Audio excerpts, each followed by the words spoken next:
What's up, everybody? Welcome into another episode of Profit Picks.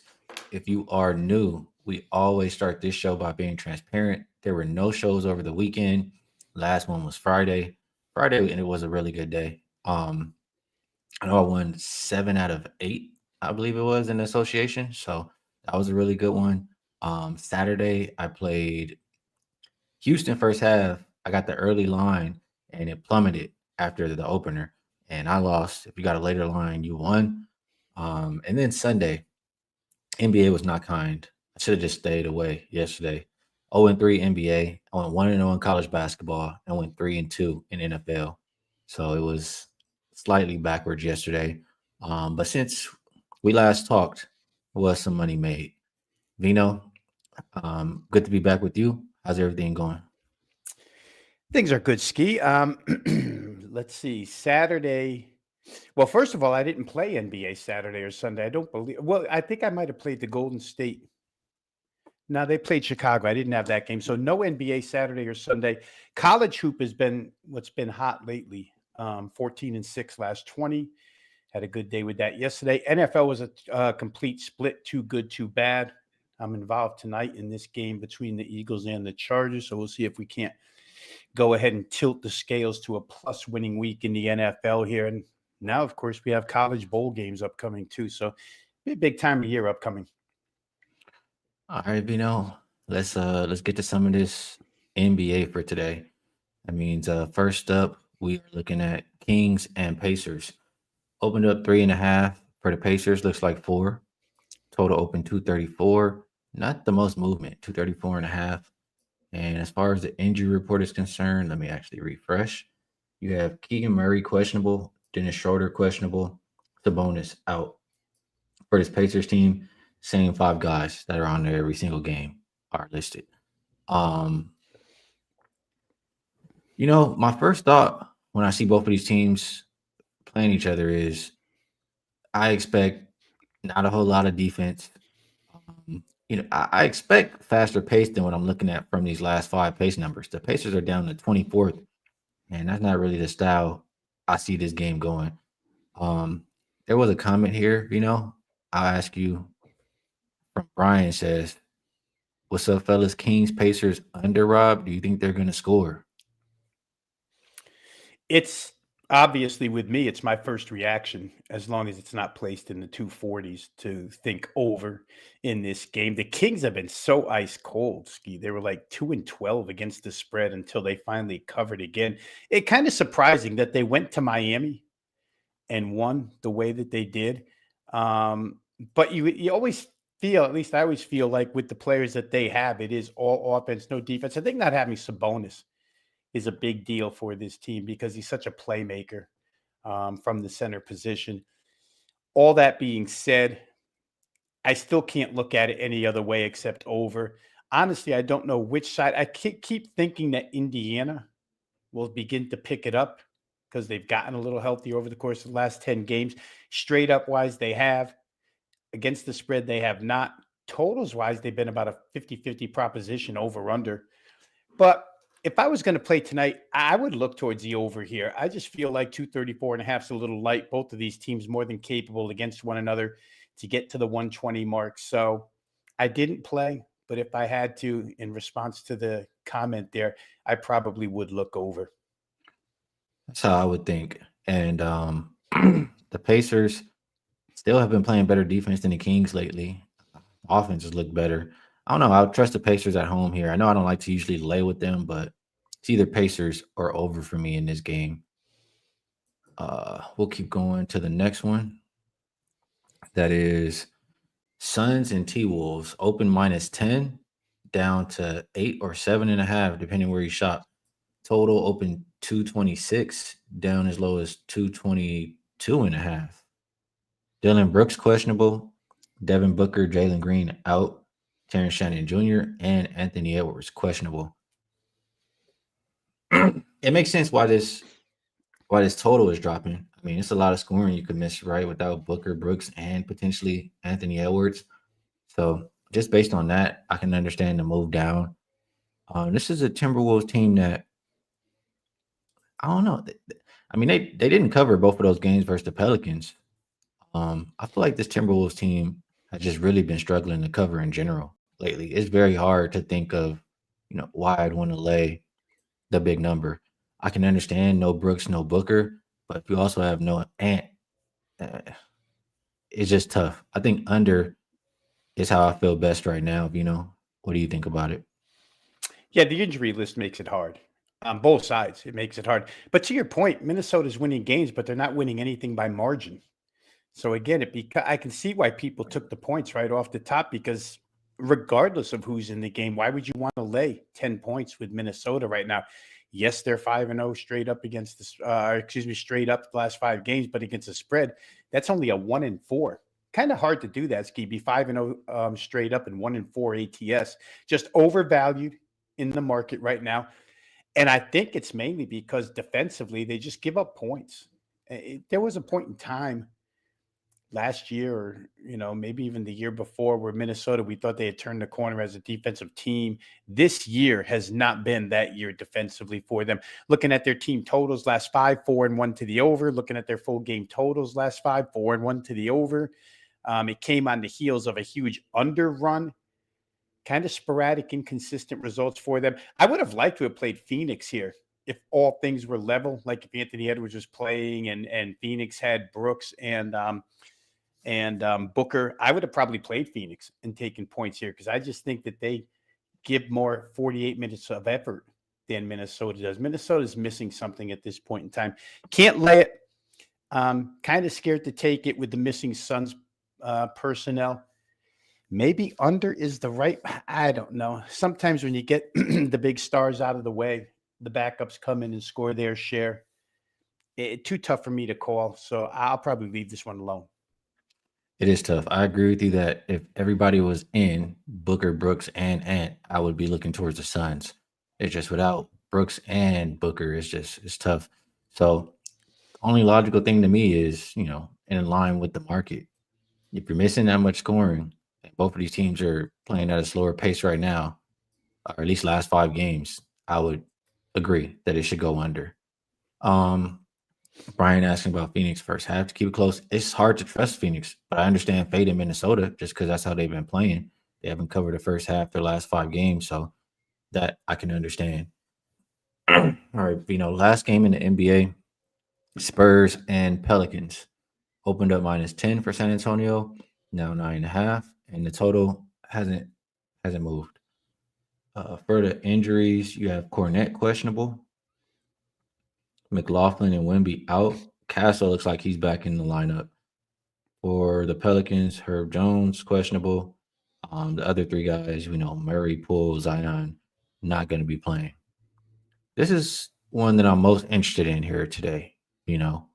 I haven't played it yet, but I'm trying to find and I'm looking towards the Pelicans here. The Spurs team, the defense has just been bad for one. And I always say, how can I trust a team to win by this big of a margin if they can't get stops? This is the bottom 5 defensive rated team last 5 games. So really, really that's the basis for me wanting to find reasons to back the Pelicans. I look at the Spurs, they've only been this big of a favorite. They've been a favorite of more than 7, I think, twice this year. They didn't cover either one of them. Like, this is not the Spurs role. I know it's 9.5, but I know the Pelicans at the double digit dog, they're 8-4 ATS. Like, that's been their role, especially here at home. So I wanna try to get there with the Pelicans. Um, Anything from you here, Vino? How do you feel about it? Well, I think you can make that case, Skee, on a couple of added elements here. Real quick, working Castle back in and reintegrating him back into the fold. We usually say when a starter comes back, sometimes it's not as cohesive as it was prior to the injury. He was out for quite a while. But the second thing here, and probably the most notable thing, is the fact that the last 16 games that the Pelicans have played, they're 1-15 straight up. 1-15 straight up, you automatically think that team sucks, can't bet them, can't play them. But those 16 games, they're 10-6 against the spread. 10-6 is 62% covers, and they're all as underdogs, a big price like this one. So to your point about San Antonio not being very good defensively, the Pelicans playing this exact role almost every night they take the floor, big underdog, and covering, lose the game, but cover. They managed to stay close enough to be 10-6 against the spread. So I think that would be a real good basis for making a play on New Orleans. It's one of those where I know you like to call them dirty dogs, hold your nose, whatever you want to call New Orleans. They've been profitable, and I don't know why that changes. I mean, they've had their share of injuries all season long. They've learned how to play with the injured players out. So to me, probably plus the points would be the best way to look. Again, it's not something I played, so I won't fully recommend it or endorse it. But I would say if I'm going to play, it would be New Orleans plus the points. Nice guy says Spurs have no big man. Teams have been going straight to the rim. I mean, Cornette is questionable. If he's not out there, Right. I mean, me and you, Rob, could go in there and get a couple Yeah, baskets. let's go get a few buckets. So I think 9.5 is a little bit too many points for that one. I'm looking towards the Pellies. All right, Vino. Talk a little bit of Eagles Chargers. Your neck of the woods, my neck of the woods. Not necessarily your team though, but it is my team. Open -2 for Philly. I'm seeing 2.5. Total open 43.5. Down as low as 41.5. So I'll start off and say this. I always say about the Chargers, they're not good against teams that can run the ball. And I do usually view the Eagles as a team that can run the ball, but they haven't been running lately. Like Saquon has like 23 carries the past 2 weeks. AJ's been crying. Now they're throwing the ball to AJ all game, and the Eagles just don't look good. If you try to pass all game on the Chargers, I don't think you're going to have success. That's just what it boils down to me. And also, the Eagles, do they have somebody injured on the offensive line? Lane Johnson, right? Or Lane Johnson's out. Yep. Yeah. So I don't know that they're going to be able to run the ball even. Then I look at the Chargers side. The Eagles defense looked really good for a few weeks. That Bears run game, and the Bears run game is good. They just ran all over them. If Philly, I mean, they don't have also Jalen. Why am I blanking out? Is it Jalen Carter? Yeah, they don't have Jalen Carter.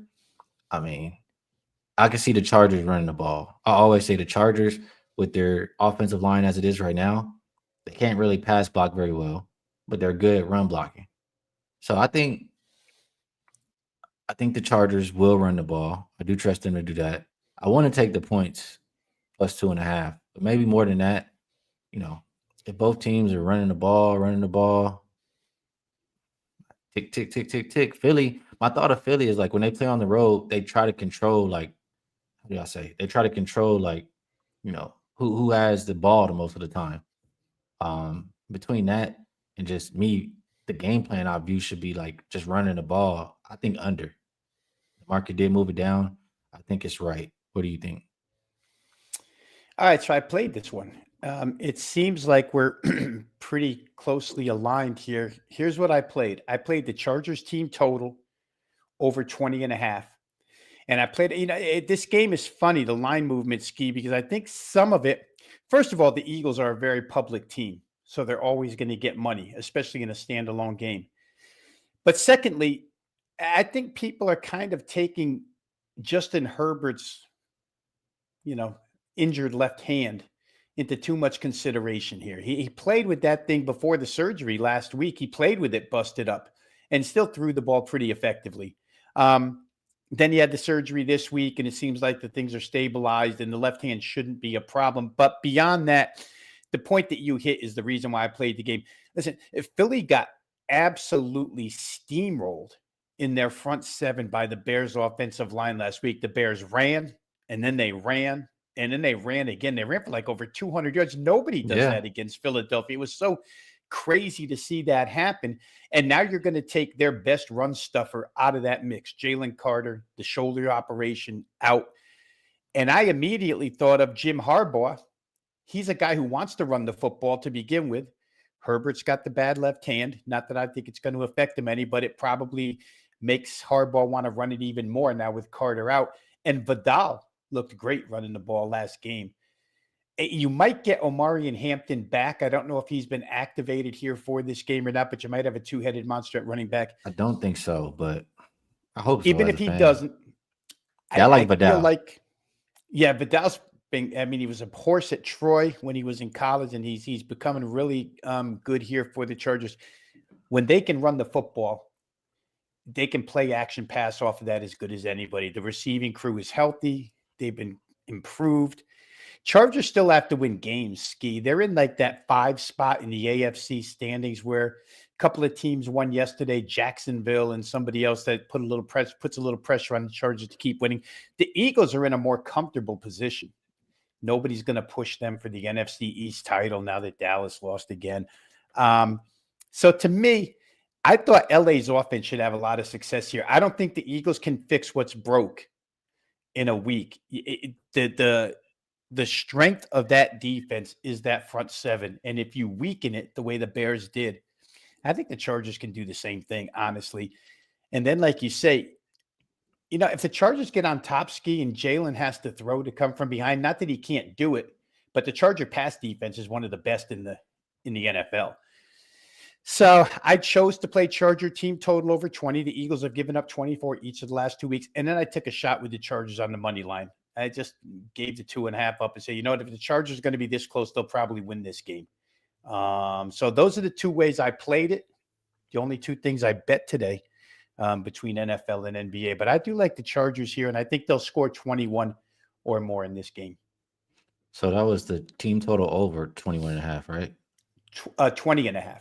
20.5. Okay. They got to get to 21. Interesting. So we agree on the side. I think the Chargers will score. I don't disagree. Chargers. I think I'm gonna think about this a little bit more, but we like them in that underdog role, right? We don't want them as a favorite. No, that's right. That's right. The cross up, no way. This is catching my attention. It seems kind of low. I mean, haven't been studying how many rush attempts he's been getting, but I would expect him to be running a lot tonight. 9.5 rush attempts seems pretty low. Awfully low. Yeah, so I'll look into the NFL a little bit more as the day goes on, but you guys have my early opinions, my early thoughts. All right, Vino, that is what we're here to talk about for today. So I don't think we could put this up, right? Full court, all access pass, 3 days of NBA and college basketball for only $49. If you would like to be involved, and then we do have the longer term 1-year pass. You can get $500 off, comes out to just $125 a month. And if you do purchase a 1-year pass, you get a 25% bonus coupon on top of that. So Vino, I will kick it over to you. Ask you if there's anything else you'd like to promote. And if you have a best bet for the show, we'd love to hear it. Skee, I'm just quickly, while you were talking there, looking at the numbers. Vidal had 25 carries last week. That number is 9.5. That's what I'm like. It seems off. It seems like almost that's a mistake. But yeah, I'm glad they brought that because I don't play props all that much. I'm just glad that was brought to our attention because I might have to look at that myself, even though I'm not a prop player. Anyway, it's low because Hampton is back. Hampton is back. See, the potential for Hampton and the potential. I remember reading a quote this week from Amari and Hampton who said, "We're going to be trouble once I get back." And I took it as he thought that he was going to play this Monday night, and he's a big back. I mean, the Eagles, we talked about the personnel up front. They could be in for a little bit of at least LA is going to try and pound it at them. Promotion, Skee, nothing to say here, really. You covered it pretty well. I know tomorrow we'll be able to talk $5 Tuesday and whatever new promotions are being brought forward. I do know that there's a package for bowl season, guys, bowl season right through the NCAA playoff championship game. WagerTalk has reduced the price. Last year, I will say, as far as the last 6 weeks of the season, which is what we're into right here, I was number one to close the season at WagerTalk last year. Usually pretty successful this time of year, so you can check out that package at WagerTalk.com. I'll go off the board here, Skee, because I didn't play NBA tonight, but I will go off the board to the NFL. And I think the Chargers are going to get to 21 here in this game. So I'm going to leave over 20.5. It was a client play today, guys. I'm going to use it as a best bet here for the show. LA Chargers team total up and over 20.5. Good stuff from Veno. For myself, haven't made a bet yet, but I do really like that Pelicans plus 9.5. I feel like we talked about it quite a bit. They're also the number 2 fast break team last 5 games, going up against bottom 10 fast break defense. Spurs have been living in the mid-range. Pelicans, number 1 as far as mid-range field goal percentage allowed, and number 2 as far as mid-range attempts allowed. So should be able to, shut down a little bit of what the Spurs have been trying to do most and take advantage of them in the fast break. Combination of those things with lack of rim protection, no Wemby, could miss Cornette, getting Castle back in the lineup could throw off the rhythm of how things has been too. Spurs, like I said, and this hasn't been their role. Big favorites, like they've only been a big favorite of more than 7, I believe, 2 times, haven't covered once. Pelicans as big dogs has been their role, so I'll take them here today. Plus 9.5 looks like the best number I can get, and that will be my best bet for the show. Veno, always appreciate you taking the time to, go through the card and cap these games with me. Everybody in the chat, we appreciate you tapping in and bringing your energy to the show as well. We'll be back again tomorrow. We'll have, I think there's a lot more games tomorrow. So best of luck on all your action tonight, and we will catch you all tomorrow.